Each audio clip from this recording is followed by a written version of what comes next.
Goeiemôre. Hartlik welkom vanoggend by ons Sondagoordenking. Ons gaan nie soos in die verlede 'n volledige preek met 'n liturgie doen nie.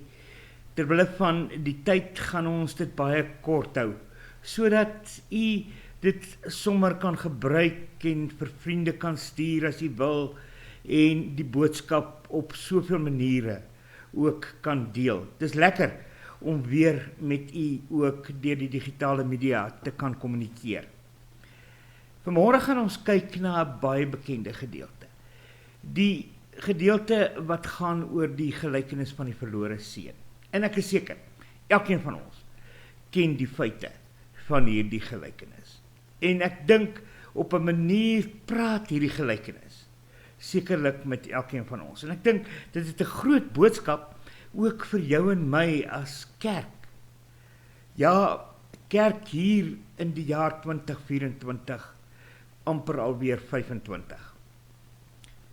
'n Boodskap wat ons maar ter harte kan neem en wat ons weer opnuut kan toepas. Kom ons kyk vanmôre met nuwe oë na hierdie gelykenis. Ek weet u ken dit en ek weet u sal sê, "Jog, maar ons het al baie preke hieroor gehoor." Maar ek dink tog hier's iets nuuts te vind in hierdie gelykenis vanoggend. En ek wil graag hê u moet dit met my deel. Kom ons bid nou eers saam voordat ons uit die Bybel uit lees. Here, baie dankie dat ons vanmôre met u kan praat as die Here van ons lewe. Die enigste ware God. U wat in beheer is van die ganse mensdom, van die ganse heelal. U wat alles geskep het. Ja, u wat ook die mens geskep het as u verteenwoordiger. Dankie dat ons in 'n ereposisie is, maar baie dankie meer nog dat ons die kinders kan wees, want ons het mos van u weggedraai. U het ons by u kom intrek, u het ons na u toe kom lei en kom dra en kom versorg. Ja, u het ons u kinders kom maak. Dankie o Here Jesus dat u bloed gestort het, sodat ons nie meer verlore hoef te wees nie. En dat ons inderdaad gevind is om nou aan die koning oor die konings van die wêreld te kan behoort. Here, ons bid vir ons oordenking vanmôre, gee dat ons ook sal hoor wat u vanoggend vir ons wil sê. In die naam van Jesus. Amen. Om die gedeelte van die gelykenis van die verlore seun te verstaan, dink ek is dit belangrik dat ons ook die eerste 2 verse van die 15de hoofstuk lees. Want sien, hierdie 2 verse sluit eintlik hierdie hele gelykenis vir ons oop. Daar staan die volgende: die tollenaars en die sondaars het almal die gewoonte gehad om na Jesus te kom luister. Hierteen het die fariseërs en die skrifgeleerdes beswaar gemaak en gesê: hierdie man ontvang sondaars en eet self saam met hulle. En dan gaan hy voort, daar in die 11de vers verder het Jesus gesê, daar was 'n man wat 2 seuns gehad het. Die jongste het vir sy pa gesê: "Pa, gee my 'n deel van my besittings wat my toekom." Hy het toe die goed tussen hulle verdeel. Nie lank daarna nie het die jongste seun alles tot geld gemaak en van die ouer huis af na Berland toe vertrek. En dan ken u die res van die gedeelte. Een van die mees opvallende skilderye wat altyd my sal bybly, is Rembrandt se skildery oor die verlore seun. Deur die gebruik van kleur het Rembrandt dit so pragtig na vore gebring, wie die 3 karakters in hierdie gelykenis is. Op hierdie skildery is daar natuurlik 'n klomp mense nie, maar dan sien ons hierdie 3 karakters wat as 'n ware uitstaan. 'n Pa wat sy seun eintlik omhels, sy arms voor 'n seun wat voor hom kom kniel en dan die arms wat hom vashou en die ander seun wat natuurlik dan ook toe kyk. Toe kyk met 'n gesig wat sê, ek is kwaad. Ek verstaan nie lekker wat hier aangaan nie, maar dit voel vir my soos onreg. Die gelykenis van die verlore seun. Ons het die jongste seun. Hierdie seun wat dinge tot geld gemaak het. Die 13de vers van die hoofstuk sê dit so mooi, nie lank daarna nie, het die jongste seun dit tot geld gemaak wat hy besit het. En van die ouer huis af weggegaan, na 'n ver land toe. Daar het hy die geld verkoos, deur losbandig te lewe. 'n Seun wat sy erfporsie vat, wat van 'n huis af vertrek, en wat gaan leef soos hy wil. Is eintlik 'n baie hartseer verhaal. 'n Kind wat so graag net van die huis af wil wegwees, want die genietinge van die wêreld wag mos daar aan die ander kant. En dan sien ons 'n seun wat uiteindelik baie, baie swaar kry. 'n Seun wat die absolute vernedering ondergaan om varke op te pas. Hy wat 'n Jood was. Hy wat inderdaad die man was wat 'n ordentlike en 'n mooi en 'n lekker lewe by sy pa geniet het. En die eerste van alles is, dan word daar nie eers van die pele wat vir die varke gegee word, vir hom gegee nie. Hier word natuurlik gepraat van die Johannesbroodboom, die Johannesbroodboom se pele, wat juis gebruik is om vir die armes te gee, waarvan daar brood gebak is, 'n sekere soort brood, en dan kon hulle bly leef. Dit is nie eens aan hom gegee.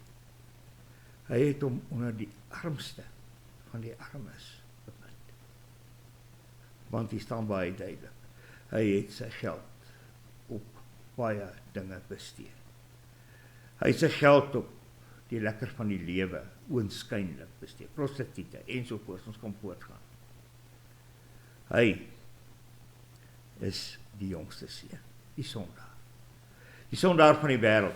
Die sondaar waarna die skrifgeleerdes en die fariseërs verwys. Hulle praat dan eintlik maar van die tollenaars en die sondaars wat baie vroeg daar in die eerste 2 verse van die hoofstuk genoem is. 'n Tollenaar wat 'n gehate persoon was, want sien, hy het gelieg en bedrieg. Hy het geld gevat van mense wat eintlik nie in staat was om dit altyd te kon betaal nie, en dan baie meer gevra as wat dit moontlik was, en dan het hy die res in sy sak gesteek. Ons praat van korrupsie. Korrupsie was die tollenaar se tweede naam gewees. En daarom was hy 'n gehate persoon. So gehate dat hy nie eintlik in die sinagoge toegelaat is nie, en dat mense niks met hom te doen wou hê nie. En dan word daar ook verwys na die sondaars, hulle wat nie met die Here enigiets te doen wou gehad het nie, met God die Vader en sy gebod geen belang gehad het nie. Hierdie mense. Ek en jy ken seker dalk vandag sulke mense. Ja, ons ken dalk nie tollenaars nie, maar ons ken hierdie sondaar mense. Mense met wie ons dalk nie eens moet praat nie, wat op die kant van die lewe gaan staan. Daai draggie. Daai ou wat ek maar daar sien langs die pad en as hy nader kom en draai mekaar se venster toe. Jy weet mos. Jy ken hom mos. Ons as kan kry sal saam met ons kerk toe. Want hulle hoort mos nou nie eintlik in die kerk nie. Dis die eerste groep mense.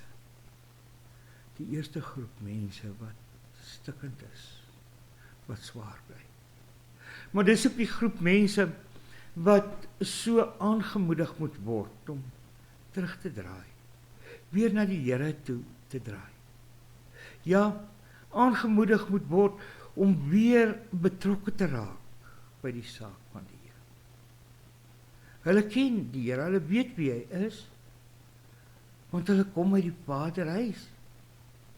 Maar het so weggedraai dat hulle enige belang verloor het. Dis dalk voel u ook soos een van hulle vanoggend. Dat u ook voel, maar die terugdraai oomblik is mos nou daar. Die oomblik waarin ek weer voluit na die Here kan terugkeer.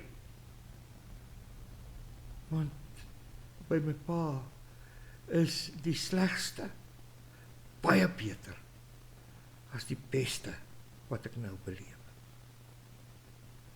Ek kan nie keuse maak. Ek kan kies.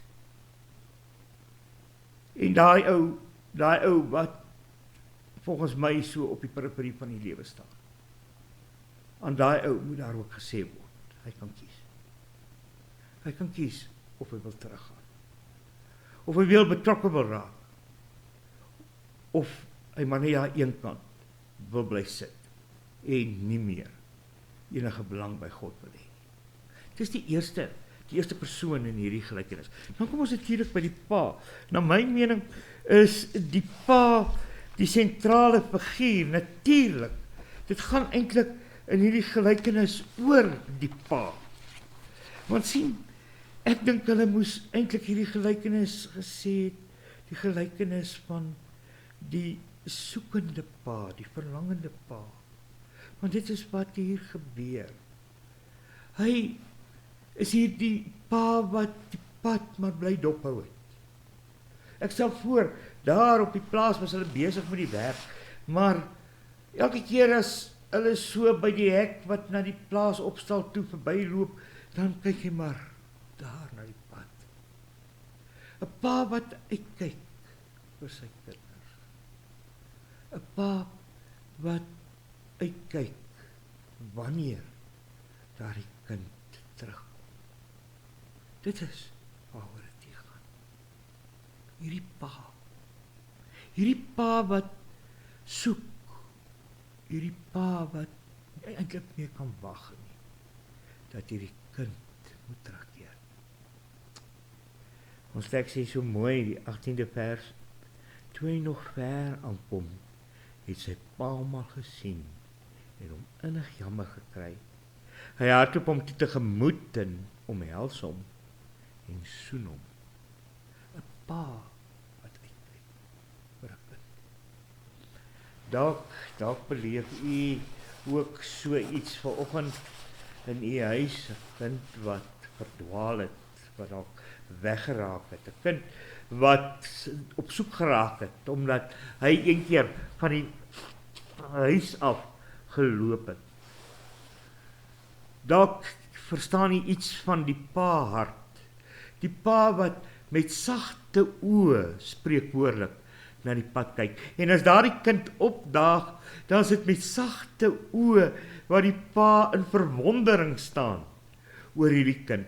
'n Pa wat uitroep, my kind was dood en tog lewe hy, jy sien. En daarom is dit so asof die pa hierdie seun onderbreek wanneer hierdie seun kom en sy belydenis voor sy pa wil kom stel.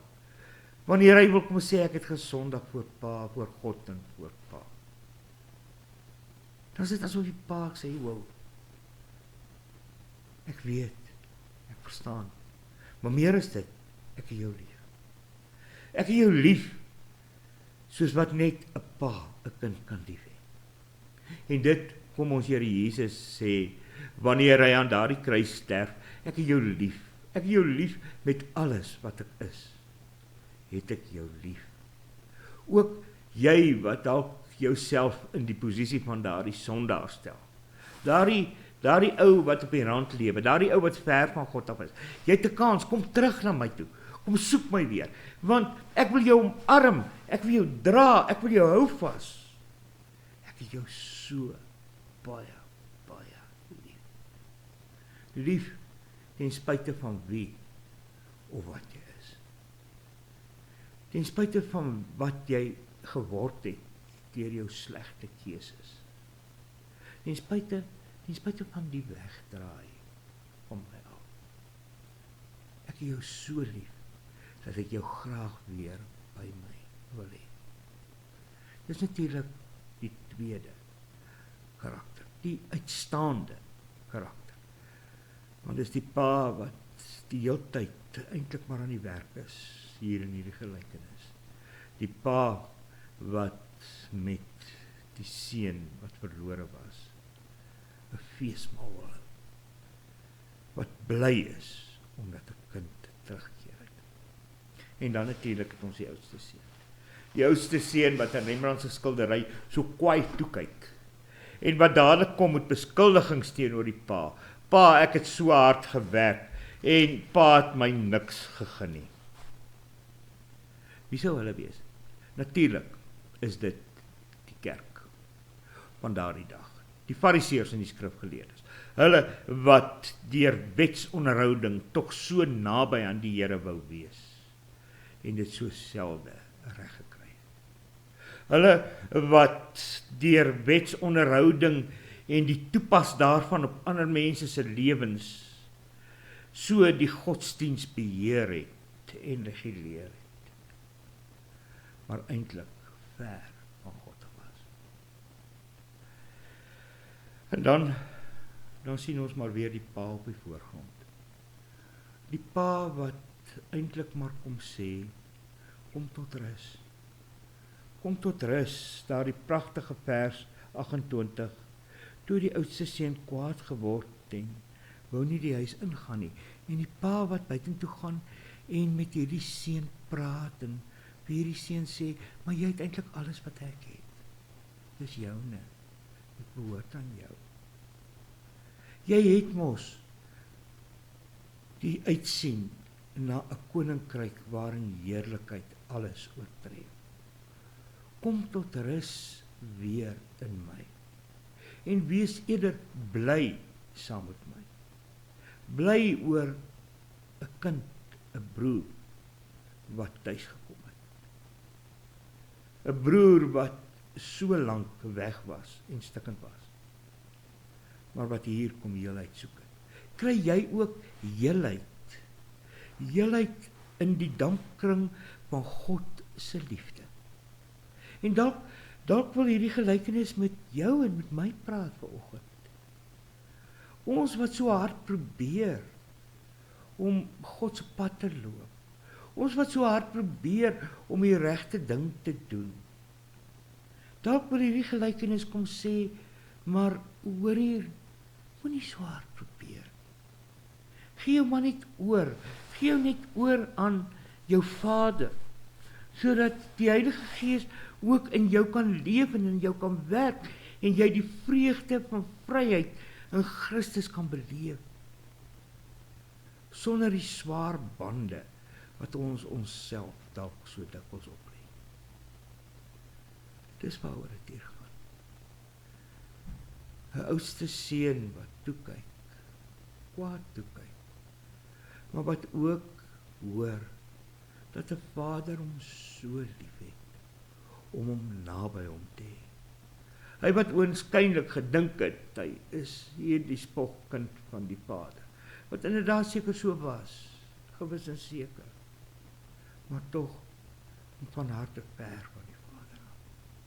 En dan kom looi die pa om en sê, kom nader, kom na my toe, want by my is ware rus te vind. Een keer het ons Here Jesus ook mos vir sy disippels so 'n uitnodiging gestuur. Ek herinner u daar in Matteus 11 wanneer hy sê, kom na my toe almal wat bedruk en oorlaai is, en ek sal julle rus gee. Julle sal vind ek is sagmoedig en nederig van hart. My juk is sag en my las is lig. God het in Jesus Christus die zwaarste las vir ons kom dra. Die las wat sonde op ons lewens kom plaas het. Daarvoor sterf Christus aan 'n kruis, staan hy op en verwerf vir ons die lewe. En daarom kan ons, maak nie saak wie van hierdie ander twee karakters ons is nie, of die karakter van die verlore seun, of die karakter van die oudste seun, wat geglo het hy so naby die Vader. Selfs ons kan na die Here toe teruggaan, en opnuut in sy arms van liefde, spreekwoordelik gaan bly lê, en rustigheid, en kalmte by hom gaan vind. Mag die Here ons elkeen weer in sy liefde inlei. Liefde wat uitgaan vanuit 'n sagte vaderhart, wat met sagte oë na sy kinders kyk. 'n Vaderhart wat 'n verlore seun uitnooi om weer terug te kom, sodat hy sy vaderlike hande om hom kan sit en hom kan koester. Maar 'n vaderhart wat ook na oudste seun toe uitreik en sê, hoor hier maar, ek het jou mos nog altyd lief, ek het jou nog nooit vergeet nie, en ek sal jou nooit vergeet nie. Kom ons onthou dit. En as dit nou tyd is om terug te draai na die Here toe, kom ons aanvaar daardie aanmoediging. En kom ons keer met blydskap terug na die Here toe, omdat ons juist dit aanvaar het. Amen. Here, baie dankie dat ons ook vanmôre hierdie gedeelte kon oordink van die verlore seun. En dankie dat ons die oorkoepelende woord kan hoor. 'n Woord van liefde. 'n Vader wat met sagte, liefdevolle oë uitsien na die terugkeer van 'n kind, maar ook 'n Vader wat met uitgestrekte hande hulle omhels wat dacht dat hulle naby die Vader is, maar eintlik nog met harde harte leef en wat nog eintlik ver van die Vader se liefde is. Daarom bid ons, Here, gee dat ons ook sal terugkeer na die dampkring van die liefde. En juis die Vaderhande om ons sal voel en dit nooit sal vergeet. Ons bid vir hulle wat eensaam is, alleen is, hulle wat baie hartseer is ook in ons gemeente, seën hulle elkeen en dra hulle in die groot liefde. Dankie dat U in beheer is, in die naam van Jesus. Amen.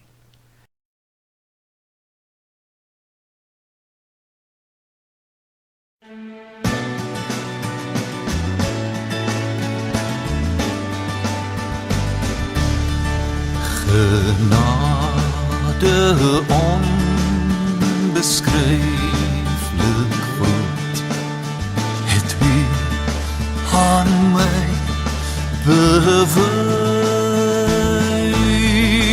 verloren zoon, wegloop kunt, weer die Vaderhuis. Ek is die naam van 'n kind nie wat wou self my sake reël, my liefde, my kanse, tyd en geld is nutteloos verspil.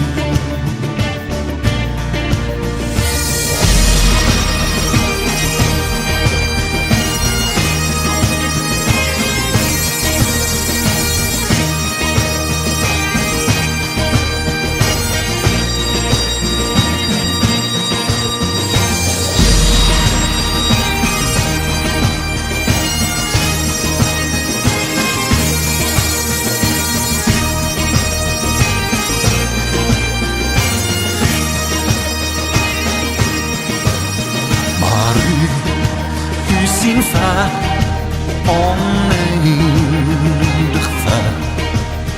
U sien my honger, u sien my dood. Nog voordat ek kon skuld belê, druk u my aan die bos.